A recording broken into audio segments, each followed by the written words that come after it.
Kapatid na Angelo Iranio B. Manalo, pinakamamahal po naming pangalawang tagapamahalang pangkalahatan, ikinalulugod po naming ipaabot ang amin pong taus-pusong pagbati sa pagsapit po ng inyong kaarawan.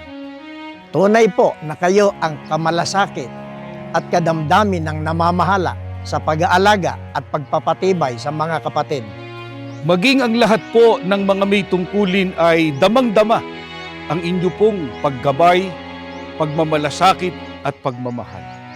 Ang inyo pong marubdob na hangarin na maipalaganap pa sa marami ang tunay na pananampalataya ang siya rin po naming pinagsisikapang marating.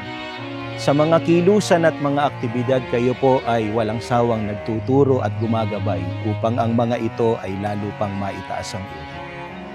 Sa pagsapit po ng inyong kaarawan, hindi lamang po isang napakalaking biyaya at mga pagpapala sa kapakanan ng buong iglesia, kundi maging sa aming lahat ng mga ministro, mga manggagawa, kasamang aming buong sambahayan. Dalangin po namin sa ating Panginoong Diyos na kayo po at ang inyong buong sambahayan ay lagi niyang ingatan.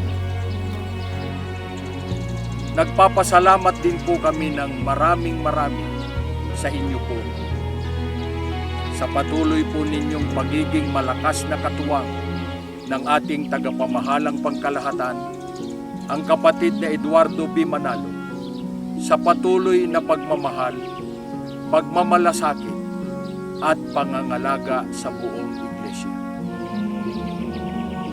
At mula po sa aming mga ministro at mga manggagawa, kasama po ang aming buong sambahayan, mga may tungkulin at mga kapatid dito sa distrito ng Davao City.